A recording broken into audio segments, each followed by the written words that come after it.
No programa Hora e a Vez da Pequena Empresa de hoje, você vai ver. No dia 12 de setembro aconteceu o primeiro painel de debates tributários promovido pela Receita Federal em parceria com a Universidade de São Paulo. Nossa equipe participou do encontro e trouxe novidades a você. No quadro Pequena Notável, conheça uma empresa que trouxe para o Brasil uma tecnologia inovadora para imprimir logos e estampas em diversos tipos de materiais e produtos. No dia 4 de setembro, o ministro da Fazenda anunciou um aumento no imposto de importação de 100 produtos para incentivar a produção nacional. O professor Erivaldo Costa Vieira irá analisar os benefícios dessas medidas. E ainda, confira a entrevista com o ex-secretário da Receita Federal, Everardo Maciel.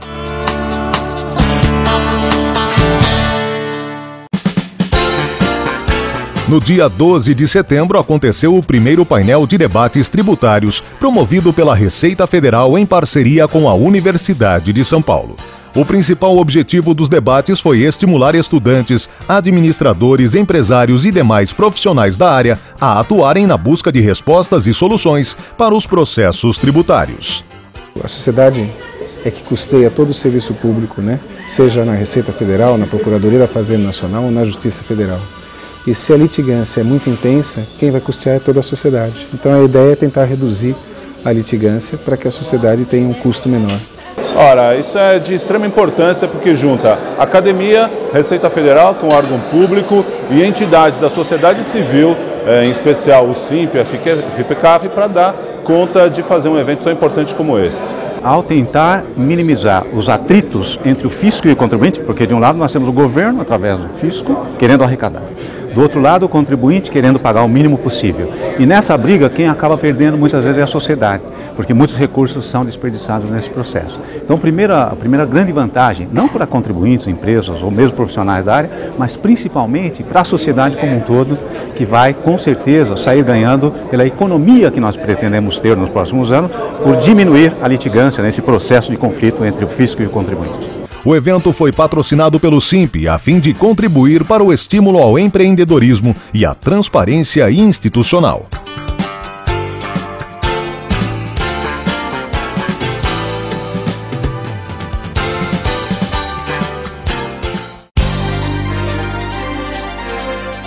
Você está assistindo A Hora e a Vez da Pequena Empresa.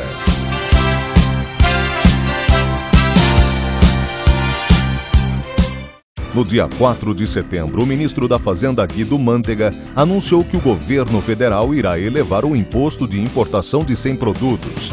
Com a medida, o governo quer proteger a indústria da concorrência dos importados. A previsão é que as alíquotas entrem em vigor em 26 de setembro. Bom, eu acredito que sejam 3 os motivos que fizeram o governo adotar essa medida de elevação de imposto para esses 100 produtos. A primeira delas, e a principal, acredito, é proteger e procurar recuperar a indústria nacional, que vem perdendo mercado para os bens importados. Segundo motivo é reverter os déficits na balança comercial desses mesmos produtos. Nos últimos 6 meses, praticamente, houve um déficit de 5 bilhões de dólares, comparando na lista desses bens que foram majorados em imposto de importação. E o terceiro motivo é potencializar o crescimento econômico, ou seja, aumentar mais o PIB. Alíquotas de produtos de siderurgia, bens de capital, petroquímica e medicamentos irão de 12% a 18% para 25%. As medidas têm a questão de intenção e resultado.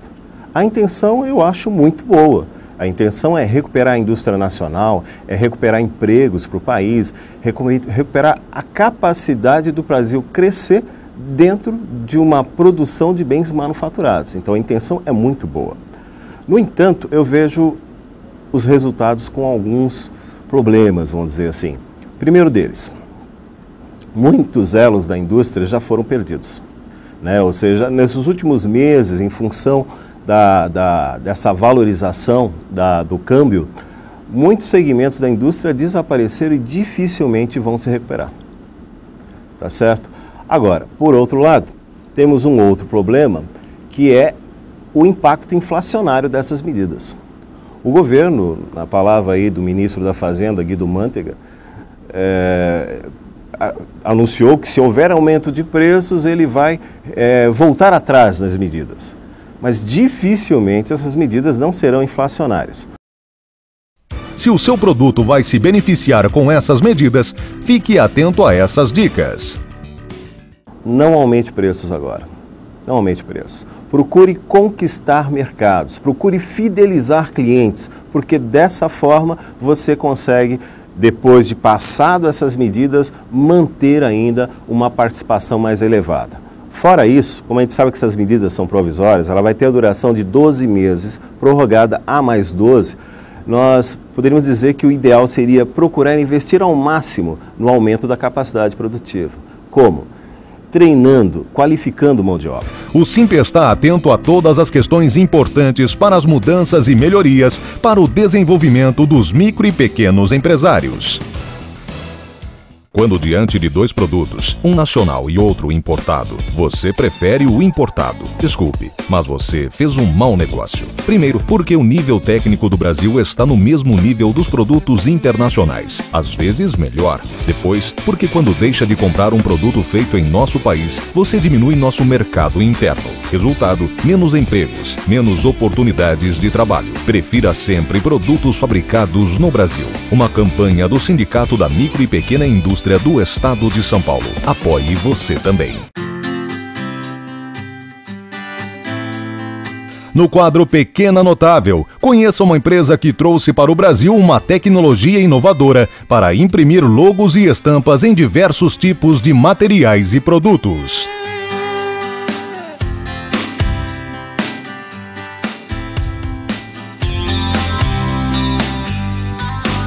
A empresa foi fundada em 1911. Com a vinda do meu avô para o Brasil, ele iniciou com a parte de importação de máquinas para a indústria gráfica. Depois meu pai, por muitos anos, tomou conta da empresa e hoje estamos trabalhando aqui eu, meu marido e minha filha, que é a quarta geração.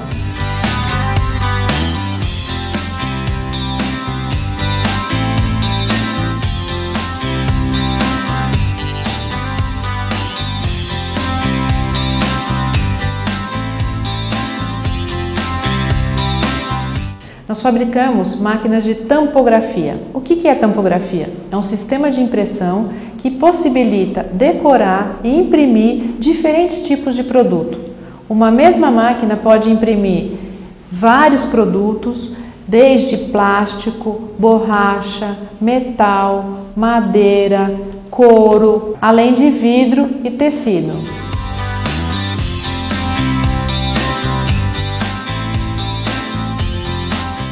Um dos grandes diferenciais da empresa é o atendimento especializado às necessidades de cada cliente.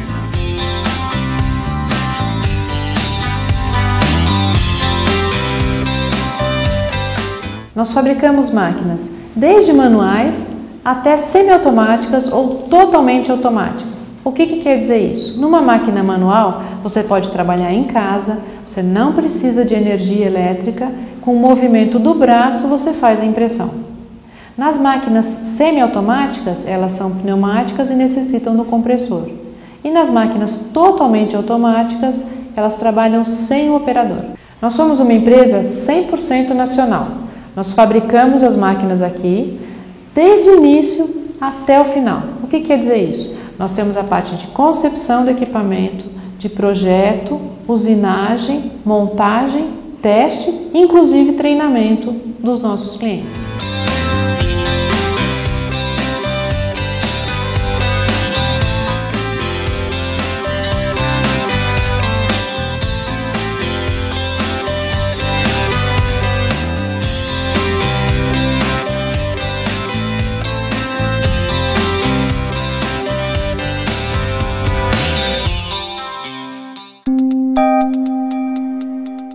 Entrevista da semana.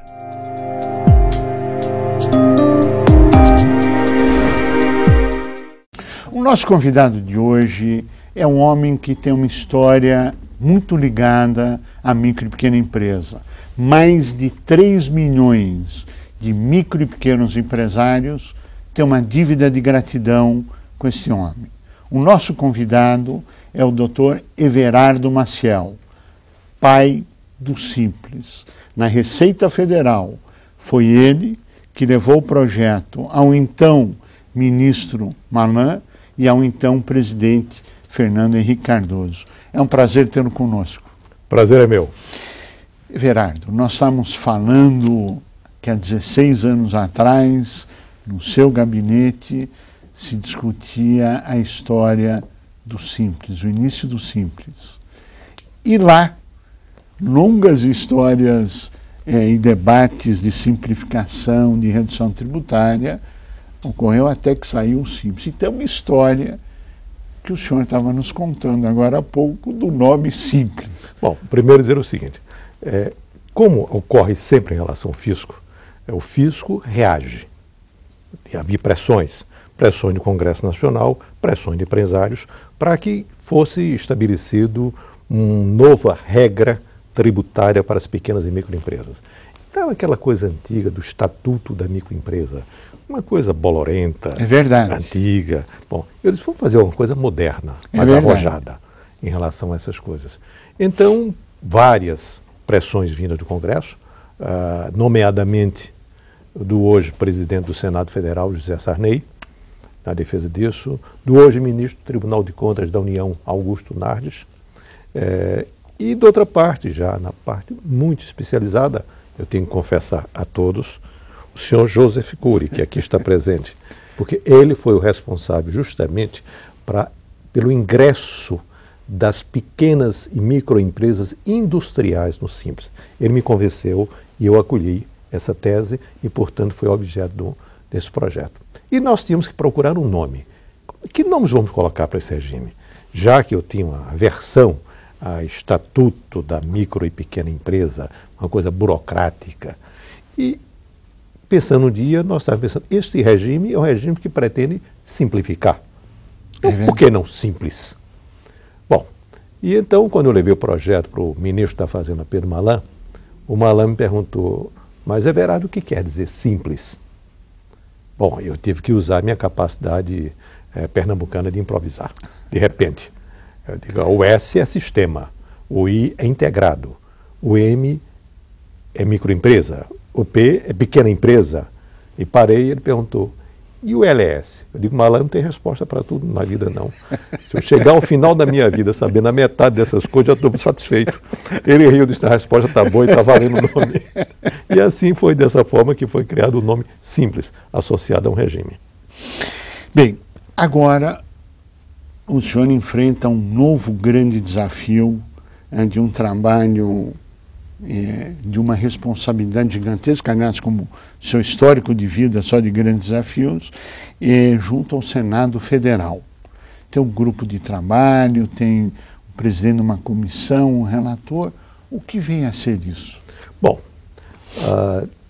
o Senado, o Brasil sabe disso, tem vivido muitas arestas, muitos conflitos, em função de uma questão preponderante e importante na vida fiscal brasileira, na agenda fiscal brasileira, que são justamente os chamados conflitos federativos. Então, decidiu o Senado Federal, na pessoa do seu presidente, o presidente José Sarney, criar uma comissão de especialistas para que pudessem tratar desse assunto, as questões federativas, os conflitos federativos, e de forma isenta, de forma sem nenhum tipo de vinculação político-partidária, nem, do outro lado, legislativo, executivo, o que venha a ser, poder apresentar algum tipo de solução. E essa comissão foi constituída, que tem como presidente o ministro Nelson Jobim. Eu tenho a honra de ser relator da comissão, e na comissão tem pessoas de grande estatura intelectual e profissional.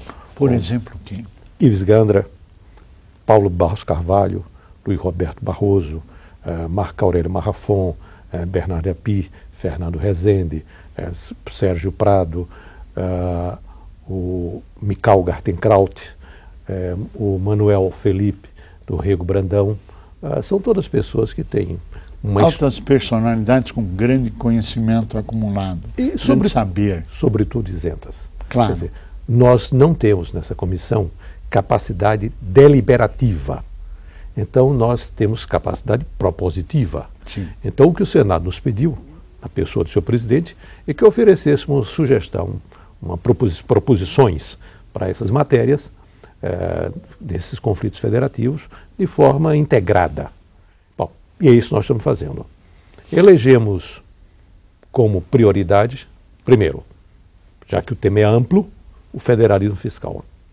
A matéria fiscal dentro do federalismo. E dentro do federalismo fiscal, aquilo que tivesse urgência e relevância. Ou seja, o federalismo fiscal me parece que está sendo discutido, debatido em 4 grandes temas. Isso são os temas que eu diria prioritários e relevantes, nomeadamente a questão da critérios de partilha do Fundo de Participação dos Estados.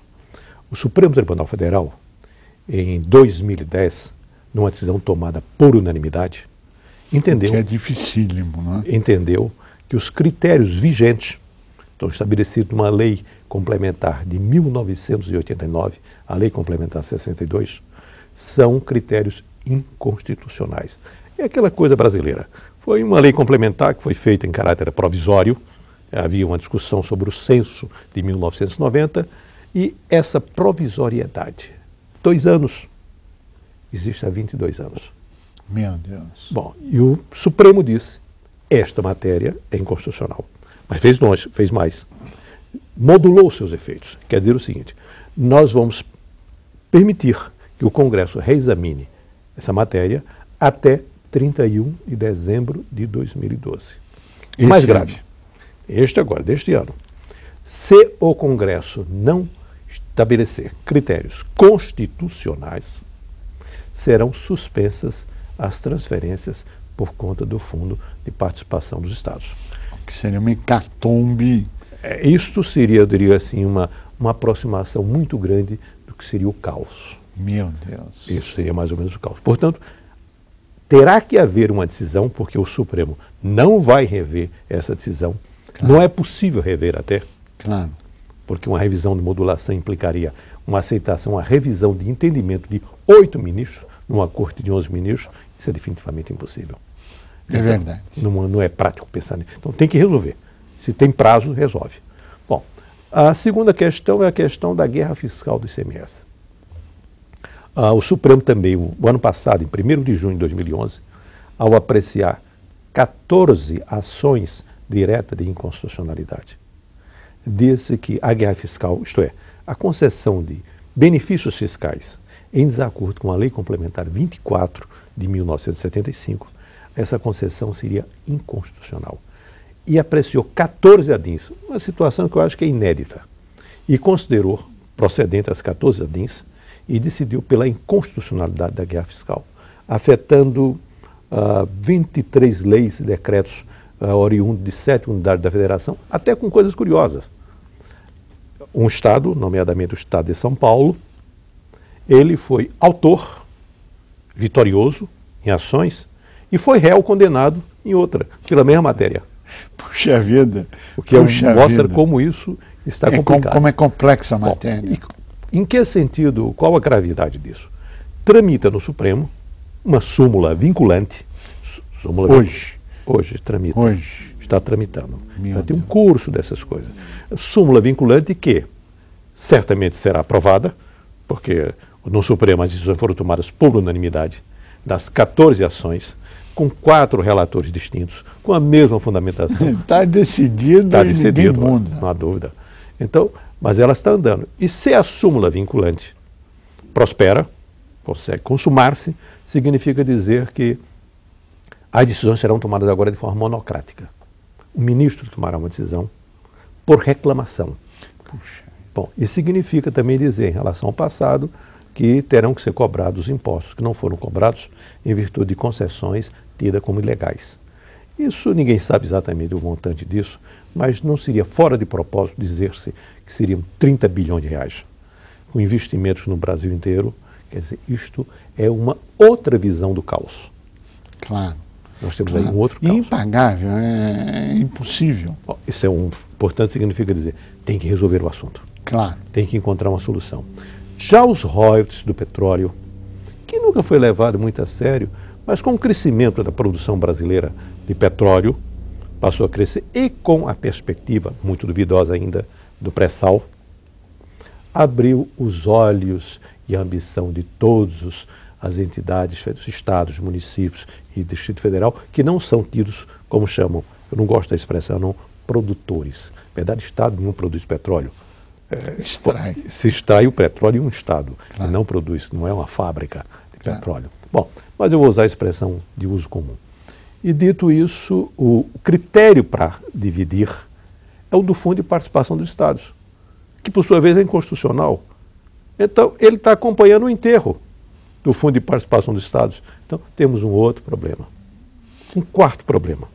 Dívida dos estados e municípios com a União. Soluções feitas de forma casuística são muito perigosas. Quando, fazendo muito bem, a União renegociou, refinanciou, reestruturou a dívida dos estados e municípios, assumindo. Então, o que é que ela fez? Ela vai ao mercado financeiro, se financia e rola a dívida dos estados e municípios. E assim vai. Quando ela vai ao mercado financeiro, ela paga Selic. Sim. Bom, acontece que como a Selic estava alta, se decidiu à época que seria um outro critério que não Selic. IGPDI, um indexador, sim, mais 6 a 9%, que na época era pequeno, muito menor do que a Selic. Bom, agora inverteu-se.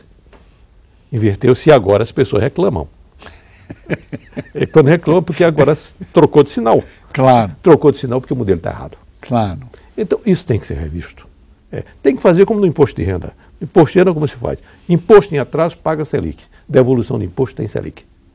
Claro. Então, está tudo absolutamente simétrico e equilibrado. Essas assimetrias de conveniência resultam em questões como essa, que depois resultam em problemas, e esse problema terminou na nossa mão. Nós estamos utilizando isso como um instrumento para solucionar o todo, que na nossa percepção, nenhum problema desse tem solução individualmente possível. Me explico. Para cada solução dá um conjunto de perdedores e ganhadores. Como mostra a história, os ganhadores silenciam, os perdedores reclamam. Sempre. Sempre. Como os perdedores não serão os mesmos em cada uma dessas soluções, então é muito provável que todos reclamem, porque todos perderão. A solução é juntar. Agora nós vamos, porque chegamos ao final do nosso programa, ouvir as suas considerações finais e no nosso próximo programa, daqui uma semana, ouvir qual será o encaminhamento do grande problema colocado na comissão, que o senhor será o relator e que tem que ser resolvido esse ano. As suas considerações finais, por favor. Considerações finais, eu devia falar somente a questão do Simples. O Simples, quando foi implantado, me dizia um grande especialista, o economista e sociólogo José Pastore, quando falava sobre a contratação de mão de obra temporária, dizia, a contratação de mão de obra temporária não funciona, o Simples funciona. Sabe por que razão? Porque o Simples é simples. A contratação de mão de obra temporária não é simples. É verdade. Bom, portanto, só por essa razão. O que eu lamento um pouco é que hoje o Simples Nacional deixou de ser simples. Está muito complicado. É verdade. Eu estou espantado com o volume de decisões sobre isso.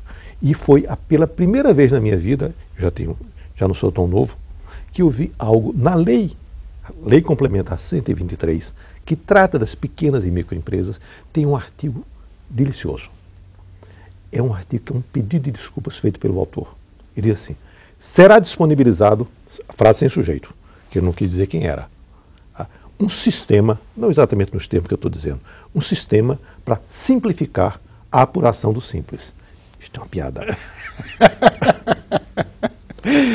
Everardo Maciel, queremos agradecer muito a sua participação, com a certeza que estaremos juntos na semana que vem para explicar aos nossos telespectadores, os que nos acompanham toda semana, o grande desafio que foi colocado nesse programa, do qual o senhor é o relator no Senado Federal. Obrigado pela sua participação e a você que esteve conosco, o nosso mais profundo agradecimento, com a certeza que estaremos juntos na semana que vem. Até lá!